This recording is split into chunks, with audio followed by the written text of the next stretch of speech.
আজও বৃষ্টি অব্যাহত থাকায় বিভিন্ন জেলায় জলাবদ্ধতার ভোগান্তিতে স্থানীয়রা। অনেক স্থানে সড়ক তলিয়ে ব্যাহত যান চলাচল। গত কয়েকদিনের টানা বৃষ্টিতে জলাবদ্ধতা সৃষ্টি হয়েছে গোপালগঞ্জ পৌরসভার বিভিন্ন এলাকায়। কোনো কোনো এলাকায় ঘর বাড়িতেও পানি প্রবেশ করেছে। ময়লা পানিতে বাধ্য হয়ে চলাফেরা করছেন সাধারণ মানুষ। ড্রেনেজ ব্যবস্থা খারাপ হওয়ায় ভোগান্তি বেড়েছে জানান স্থানীয়রা।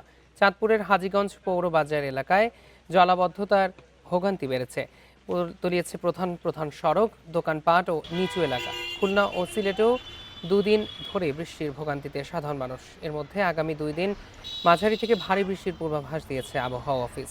এতে ভোগান্তি আরও বাড়ার শঙ্কায় স্থানীয়রা।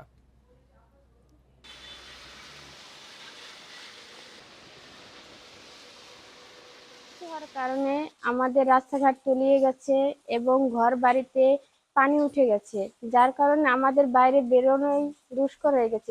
ড্রেনের যে অবস্থা, ড্রেনের মাথা চাপা বা পানি সরতেছে না। এখন রাস্তা ডুবে, আমরা এখন হাঁটু পানির মধ্যে বসবাস করতেছি। বন্যা পরিস্থিতি নিয়ে আরও জানাতে সুনামগঞ্জ থেকে আছেন আমাদের সহকর্মী তানভীর আহমেদ। তানভীর, সুনামগঞ্জের বর্তমান আবহাওয়া কেমন সেটি আগে আমাদেরকে জানাবেন এবং তারপর বলবেন যে পানি কমেছে কি, যেহেতু অনেকদিন যাবৎ জলাবদ্ধতা আছে।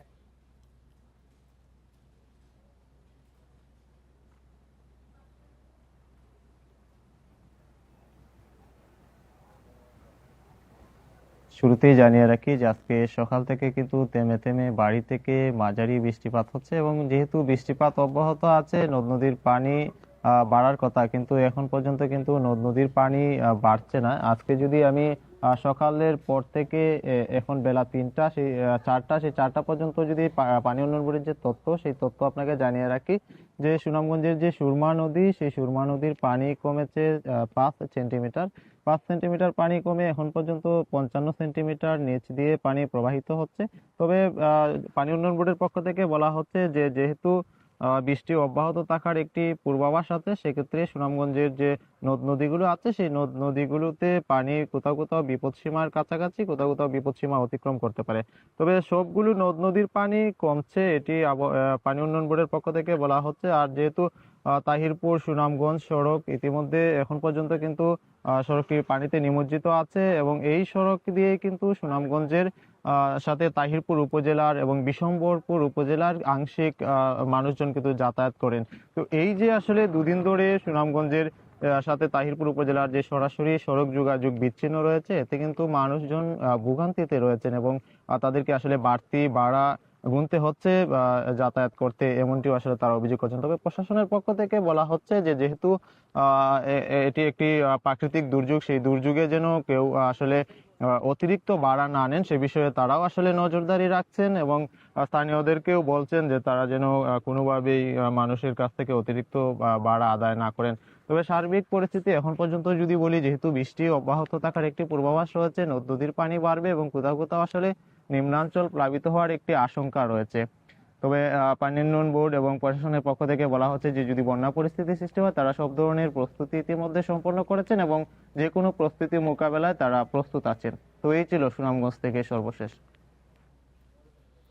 জি, তানভীর, আপনি আমার সাথে সাথে যুক্ত থাকুন। এবার আমরা মৌলভীবাজারে যাব, যেখানে আছেন আমাদের সাথে সহকর্মী তুহিনুর রশিদ। তুহিন, ধলাই নদীর পুরাতন ভাঙন দিয়ে লোকালয়ে পানি ঢুকেছে। মনু নদী ও ধলাই নদীর বাঁধের আরো 10টি স্থান কিন্তু ঝুঁকিপূর্ণ। উজানে অতিরিক্ত বৃষ্টিতে বন্যার শঙ্কা রয়েছে কি?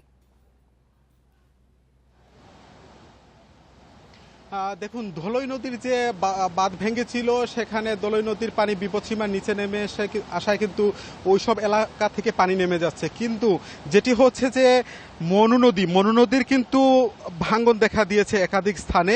ঝুঁকিপূর্ণ 10টি স্থানের মধ্যে কিন্তু এখানে 2 থেকে 3টি স্থানে ভাঙ্গন দেখা দিয়েছে, এবং এই ভাঙ্গনের ফলে কিন্তু ওইসব এলাকা দিয়ে লোকালয়ে পানি প্রবেশ করছে প্রবল বেগে। কিন্তু এখানে রাজনগর উপজেলার এটি হচ্ছে এখামধু গ্রাম, এবং এই এখামধু গ্রামে যে গতকাল রাত 12টার দিকে এই স্থানটি ভেঙে যায়, অর্থাৎ মনু নদীর বাঁধটি ভেঙে যাওয়ার পরে কিন্তু এখানে পানি প্রবল বেগে লোকালয়ে প্রবেশ করছে। ইতিমধ্যে রাজনগর উপজেলার 20 থেকে 22টি গ্রাম কিন্তু প্লাবিত হয়ে করছে। তবে আসার কথা যেটি হচ্ছে মনু নদী, খরস্রোতা মনু নদী, আপনি জানেন যে ভারত থেকে সুনামগঞ্জ ও মৌলভীবাজার থেকে জানাচ্ছিলেন বন্যা পরিস্থিতি নিয়ে আমাদের সহকর্মীরা।